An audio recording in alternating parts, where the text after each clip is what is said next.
건강검진 결과를 보면 간 수치가 높게 나오는 경우가 종종 있는데요.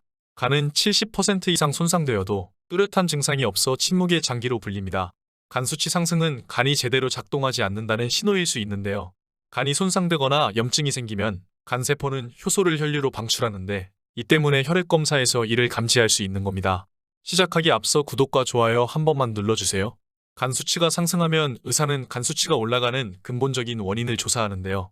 먼저 개인의 식습관이나 생활 방식에 원인이 있는지 물어보고 정도에 따라 원인을 밝히고 치료를 위해 다른 검사를 진행할 수도 있습니다. 간 수치 상승으로는 과도한 음주 또는 흡연으로 인해 간에 지방이 쌓이는 지방간을 들 수 있는데 이는 알코올로 인해 지방이 생긴다고 하여 알코올성 지방간이라고 합니다. 그러나 지방간이 되는 일반적인 이유로는 당뇨, 고혈압, 비만, 고지혈증 등의 대사증후군을 들 수 있습니다. 대사증후군이 있으면 중성지방이 간에 쌓여 지방간이 되는데 지방간은 간 중량의 5% 이상의 지방이 축적되어 있는 것을 말합니다. 지방간이라고 하면 술 때문에 생기는 질환이라고 생각하게 되는데 술을 마시지 않는 사람에게도 지방간이 생길 수 있습니다. 요즘처럼 먹거리가 넘쳐나고 원하기만 하면 언제라도 맛있는 음식을 먹을 수 있는 시대에 생활습관 또한 서구화되면서 영양과다로 인해 지방간이 발생합니다. 술을 소량만 먹거나 술을 마시지 않는 사람에게 발생한다고 해 비알코올성 지방간이라고 부릅니다. 간을 피곤하게 만드는 음식으로는 지방이 많은 튀긴 음식이나 패스트푸드, 녹말이 많이 함유된 빵이나 떡, 당분이 다량 들어있는 음료나 음식, 과도한 소금의 섭취를 들 수 있습니다. 이런 식품을 자주 또 많이 섭취하면 지방 조직에서 중성 지방이 분출되고 간으로 운반되어 지방이 쌓이게 돼 간 수치가 상승합니다. 또한 간경변이나 간염, 약물에 의해도 간 수치가 상승합니다. 간이 나쁘면 나타나는 증상으로는 피로감을 가장 많이 느낍니다. 피곤은 간 때문이야 라는 광고도 있었듯이 잠을 자거나 푹 쉬면 피로가 풀려야 하는데 쉬어도 풀리지 않고 지속되는 피로가 있다면 간에 이상이 있는지 살펴봐야 합니다.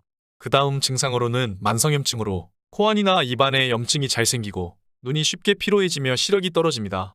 그리고 상복부에 불편감이 생길 수 있는데요. 체한 것처럼 명치 쪽으로 답답하고 빵빵하게 차오르는 느낌과 메스꺼워 토할 것 같은 증상을 느껴 전보다 식욕이 줄어들고 체중이 빠질 수 있습니다.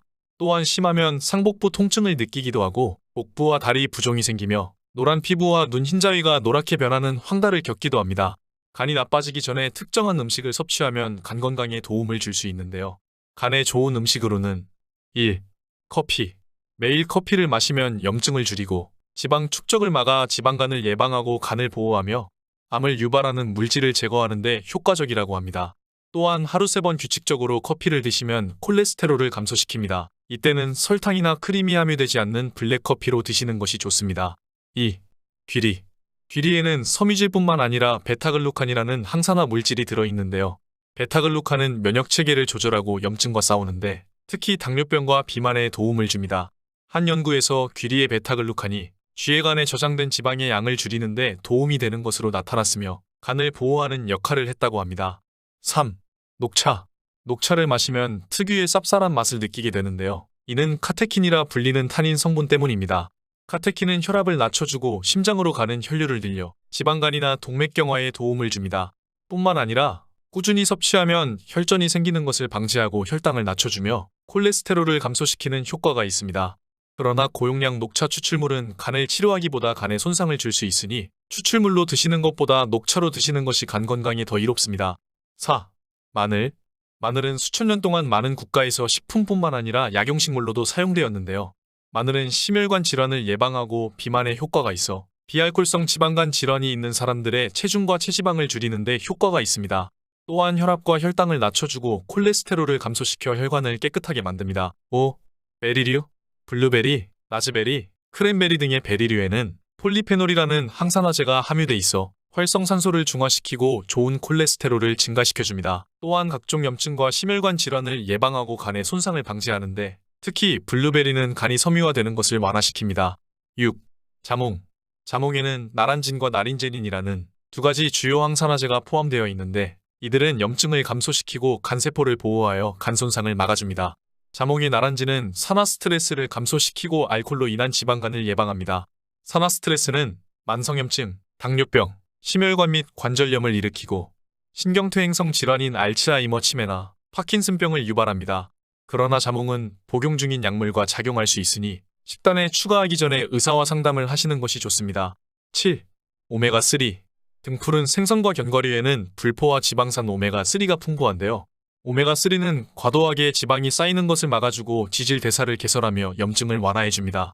특히 콜레스테롤을 낮추고 고지혈증에 효과가 있으며 중성지방이 쌓이는 것을 막아줘 지방간을 예방합니다. 8. 밀크시슬. 밀크시슬은 마리아 엉겅퀴라고 불리기도 합니다. 이 엉겅퀴 잎사귀에는 흰색 얼룩 무늬가 있는데 마리아가 어린 예수의 젖을 먹이다 몇 방울의 모유가 잎에 떨어져 흰 무늬가 생겼다는 전설 때문에 마리아라는 이름이 붙여졌다고 합니다. 밀크시슬이 간에 좋다고 주목받게 된 이유는 실리마린 성분 때문인데요. 실리마린은 수세기 동안 간 질환을 치료하는데 사용되어 왔습니다. 실리마린은 간세포를 보호해주고 재생시켜주는데 알코올로 인한 지방간과 비알코올성 지방간을 개선시키며 또한 약물로 인해 간이 손상되는 것을 방지하고 인슐린 저항성을 감소시켜줍니다. 또한 혈당을 내려주고 콜레스테롤도 낮춰줍니다. 지방간을 줄이고 간을 건강하게 만드는 가장 중요한 것은 체중을 줄이는 것입니다. 체중을 줄이실 때는 식사를 거르지 않는 게 중요한데요. 식사를 거르게 되면 에너지를 줄이기 위해 몸 안의 지방을 저장하게 됩니다. 즉 살이 쉽게 찌는 체질이 되는데요. 그러니 식사를 거르지 말고 새끼를 규칙적인 시간에 드시는데 한 번에 많은 양을 먹지 않도록 하며 식사량을 줄일 때는 시간을 두고 한 숟가락씩 조금씩 줄여서 드시면 체중이 서서히 줄어듭니다. 또 늦은 밤 야식이나 과식을 피하는 게 좋겠죠? 그리고 자전거 타기, 빠르게 걷기 등의 운동으로 칼로리를 태워주세요. 이렇게 서서히 3개월에서 6개월 동안 체중의 10%를 줄여주면 간 수치가 확 내려갑니다. 오늘은 간 수치가 올라가는 이유와 간에 좋은 음식에 대해 알아보았는데요. 다음에는 더 좋은 정보로 다시 찾아뵙겠습니다. 지금까지 당찬하루였습니다.